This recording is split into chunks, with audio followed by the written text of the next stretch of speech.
Neymar, hurricane, আর এটা কি বার্সেলোনার প্লেয়ার, স্পেনে খেলে, নাম মনে নাই কি যেন, আর এটা কি ভ্যান ডাইক মনে হয়।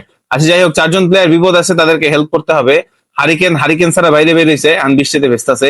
নেইমার ফু দিয়া মুখ দিয়ে ধোয়া বের করতেছে।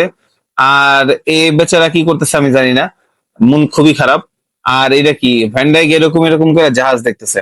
আচ্ছা প্রথমে হচ্ছে বন্দুক, বন্দুক করে দিয়ে দিই, এবার তুই বন্দুক নে। হ্যাঁ, দিলাম বন্দুক, খাইতেছে জুতা, পাগল হয়ে গেছে মনে হয়। আচ্ছা এইটা দিব কারে, এটা দিব হচ্ছে, কারে দেয়া যায়, কারে দেয়া যায়, কারে দেয়া যায়, এটা দিব হচ্ছে ওরে দেই, ফ্যান্ডাইকে দেই। আচ্ছা, এখন পাতা নিয়ে এমন এমন করতেছে, পাতা বাতাসে উড়াইতেছে। আচ্ছা তারপরে হচ্ছে তাবু, তাবু দিব হচ্ছে নেইমারকে, নেইমার তাবুতে হচ্ছে কি করবে, থাকবে, ও ঠান্ডা লাগতেছে এখানে দেখেন, দিয়ে দিলাম। হ্যাঁ, দিলাম তাবু, নেইমার নারিকেল নিয়ে এমন এমন করতেছে কেন। আচ্ছা পানি, পানির বোতল, পানির বোতল না, এটা ফিল্টার মনে হয়, ফিল্টার লাগবে, ওর ওরে দিয়ে দিলাম। I win.